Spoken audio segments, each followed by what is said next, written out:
Welcome back to the Big Sky Now. On today's episode, we'll take a look back at the Grizzlies' past runs to the national championship game with our go-to guy for the Grizz, Fritz Neighbor of Daily Interlake. Today's episode is brought to you by M C Tires in Kalispell. M C Tire in Kalispell has been locally owned since 1979. From urban avenues to untamed trails, M C Tire will help you conquer any terrain, unleash the power within your ride. M C Tire, wherever you go, we've got you covered. Thank you to our friends at M C Tire in Kalispell for the support. That all being said, let's dive into the Grizzlies action with Fritz here. Fritz, you've had a chance to cover quite a bit of Grizz title games, witness some yourself. Just wanted to kind of get some of your most memorable moments, those kind of things. The Grizz have made, I believe, 7 trips to the national title game program history, 2 wins coming in 95 and 2001 with wins over Marshall and Furman. So just kind of start this thing out. What are some of your favorite moments from past championship games, things like that? We'll just kind of go from there. Well, you always remember the wins, and I wasn't covering the team. I was in Billings for the first 4 trips they made. First 2 trips were 95 and 96, and they had to play both games on Marshall's home field and split it with the Thunder and Herd. 95 was a pretty special group with Dave Dickinson as a senior, Walter Payton Award winner, great group of receivers, Don Reed swan songs, it turned out, as head coach.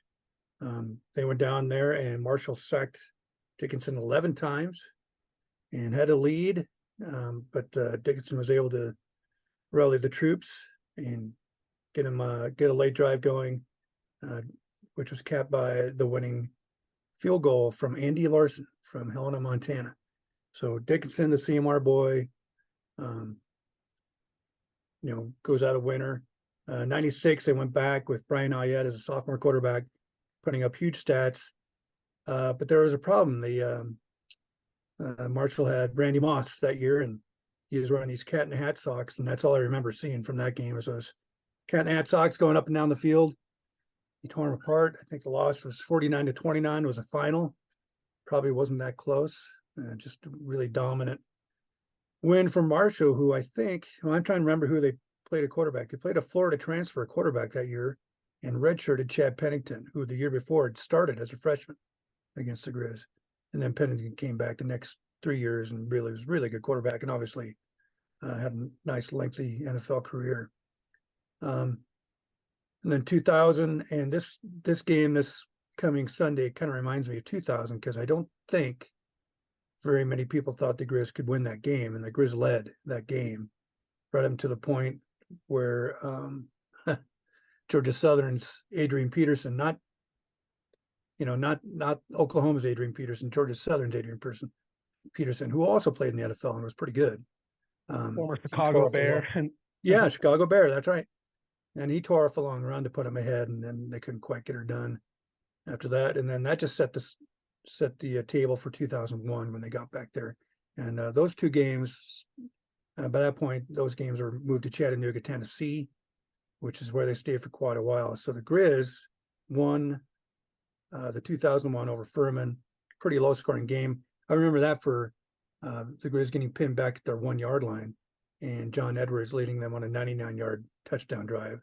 That basically, even though it was never, like a dominating lead, it was 13-0. It just seemed to set the tone. Like you just knew at that point that I think the Grizz had a handle on things, and we're going to pull that one out. And then I came back from the Gazette to the Missoulian in 2004, and I think one of the first games I saw was Northern Colorado with Vincent Jackson. He got big yards. That defense was pretty young. They're playing a lot of young kids, but they got hot at the right time. They had a loss of Portland State, and they got hot. Craig Oaks was playing extremely well at quarterback as a senior, and the way it worked out, it kind of worked out like 95, where teams kept getting upset, and so the Grizz kept hosting playoff games that you didn't think they were going to host. So they had 3 playoff games, just like this year, and but they weren't a 2 seed that year. They were kind of like they were a high seed. You knew they were going to get one home game, and then teams kept losing, and the winning team would have to go on the road to face the Grizz. So they caught fire. Then they went to James Madison went to Chattanooga and faced James Madison. And, that was a game where a lot like the 09 game, they led and they had a chance to go up 2 scores. I think they had 4 trips inside the 35-yard line against JMU and came up with 0 points. And JMU took a lead right before halftime, 10-7, and lost it in the third quarter, had a turnover. But then after they lost, they fell behind 21-17. They launched a scoring drive that was all runs. They didn't throw the ball once and didn't have to. They just motored down the field. That field, by the way, was terrible. They'd resodded it about 2 weeks or 3 weeks before the game, and it didn't take. So huge chunks of turf were coming up. You could see the netting or the mesh underneath that they tried to lay down underneath the sod so the sod would grab and hold. Didn't hold. It was one of those deals where I think it was a winnable game. Craig Oakes threw for a career high passing yardage, 371.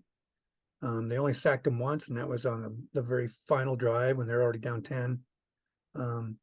Frustrating loss because, I thought James Madison was really good, but I thought the Grizz could have played better, could have had more success finishing off drives. And the interesting thing about that is the JMU coach at that time was Mickey Matthews. He was the D coordinator for Marshall in 95 and 90, or no, just 95. And I remember talking to him lead up to that game, and we talked about that 95 game, and he said, he felt his defense did a good job against Dickinson. They sacked him 11 times. They held him to 22 points, but what they didn't count on was not being able to score against the Grizz. And they just couldn't get it done. Blaine McElmurray was slobber knocking people all over the place, the Libby Flash, and they just had it going on in 95 and 01. And suddenly, the 08 and 09 trips back to back, just kind of all of a sudden they're 2-5 in title games. So here's a chance to get a little bit better mark on the ledger, a little bit better winning percentage. And they're not the favorite, but like I said, it kind of reminds me of that 2000 game where they could have beat Georgia Southern with one more break here or there. Yeah, and you can probably throw a little asterisk on the loss to Randy Moss and Marshall. I'm kidding, but one of the greatest receivers in NFL history. Hard for anybody to stop that guy, so you can kind of give him a little pass there. But no, and you had mentioned previously to me off the air, you had seen the Grizz lose 3 times in person. Was out of those games, is there any, like you said about that? I don't know which games you were at. I guess that's a good start, but what teams of those did you think the Grizz should have won this one? 04 kind of comes to mind. I thought the 09 game against Villanova, which was another one that, they lost by 2. Again, had trouble finishing drives. I thought it was interesting or kind of disheartening. In 08 and 09, Mark Mariani put up huge numbers in the first half and then didn't catch a pass in the second, both those games. And in 09, I went back and rewatched. I used to DVR every game and rewatch and do this blog post. Here's what I wish I'd written. They didn't target him once the second half in 09 that I could see. I went back and watched very carefully. So, yeah, it's been 14 years and it's still stuck with me. So, yeah. I thought that was winnable. It was a case where I think Chase Reynolds was a little banged up, and then that junior year, and Mariani was probably their best player on the field, and they didn't get him the ball in the second half. And meanwhile, Villanova's best player was a guy named Matt Caesar, who played for the Cubs for 5 years. He was also a tremendous baseball player. They got him the ball, and he won it. He won it for him. And we just talked about Randy Moss. The other thing, I remember talking with Craig Paulson about that. All Marshall did in 96 was they'd line up double tight. And if you double tight to one side, and if you doubled Randy Moss, had somebody over the top of them, they ran behind those double tights and got 6 yards a pop. And if you wheeled your defense over to take care of that double tight formation, Randy Moss was flying down the field in his cat and hat socks. So yeah, pretty simple approach, but very effective. Yeah, when you got that guy to throw to, it makes it a little bit easier for sure. I did want to ask you, thanks for taking time to do this. A lot of great info right there for Grizz fans. I'm learning myself on the fly here. And I did want to ask, of course, recency bias is always going to be a thing, but having covered your fair share of Grizz teams, having followed the Grizz for a long time, just kind of where does this year's team, their journey to the championship game, kind of there was a time this year where nobody really saw it coming. We joked before. I remember after that NAU loss, you were bringing up another past year where, hey, they kind of lost a bad game and turned it around. So that does happen. But kind of where would you rank this year's team and just their journey and kind of the uniqueness of it, kind of on the all-time, maybe not most surprising, but just kind of a special run to the top? Yeah, it's in a lot of ways, it reminds me of 2000 a little bit. 2000, they were forced to play two quarterbacks because Drew Miller kept getting banged up and Johnny Edwards was on the field at the end of that one. The 2014, 03, Craig Oakes had transferred in, not knowing that Bobby Houck was going to be his head coach. And then he basically broke an ankle in fall camp. So he didn't really have an 03 season that he wanted or anybody wanted for him. They played 4 quarterbacks that year, I think, and, made the playoffs and then lost in the first round. So then 04, he's back, he's healthy. And you could just see as the season progressed and, Lex Hilliard from Flathead High was tearing off huge chunks of yardage. Justin Green was still there in 04. They're running the rock. They had a really good O-line, young on defense, playing a lot of true freshmen that year. And this one kind of reminds me of that, because it's kind of like, it was almost like Oakes was a new quarterback in 04. And here the Grizz have basically a new quarterback that they didn't really decide on until the 4th or 5th game,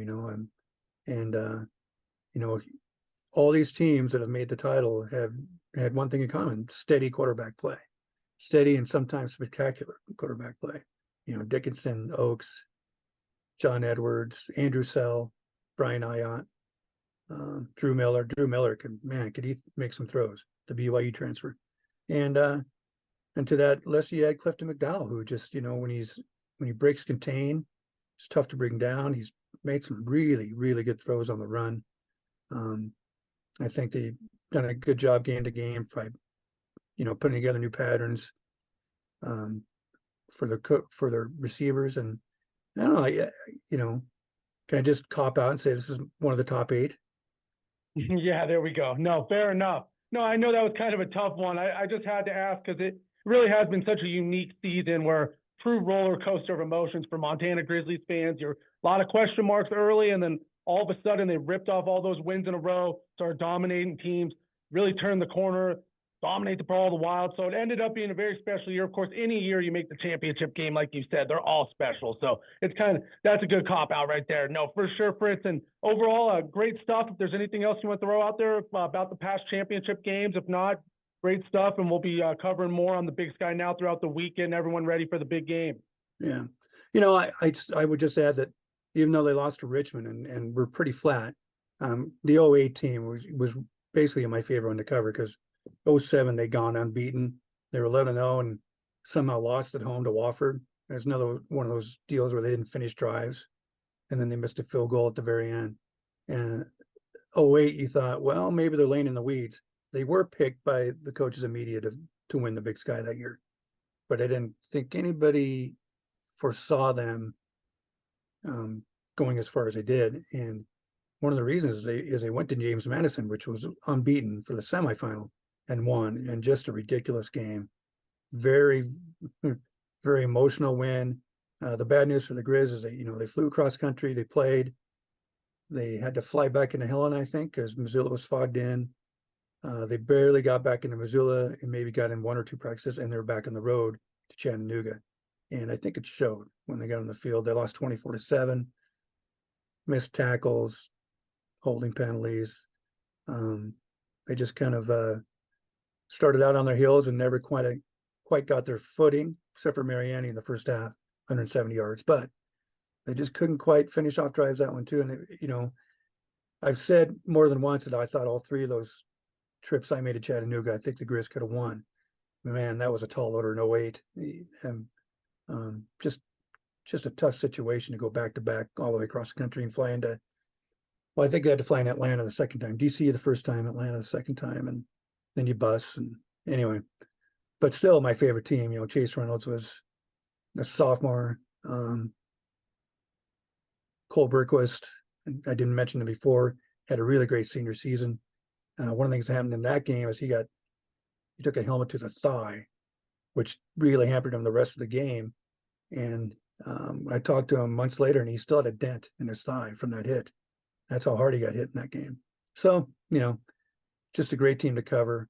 Mariani came to his own. Reynolds was great. Colt Anderson was flying around. All these guys are walk-ons except for Reynolds. Mariani and Anderson and Tyler Carwin. Just a bunch of walk-ons, bunch of blue-collar kids from Montana, and really got it done.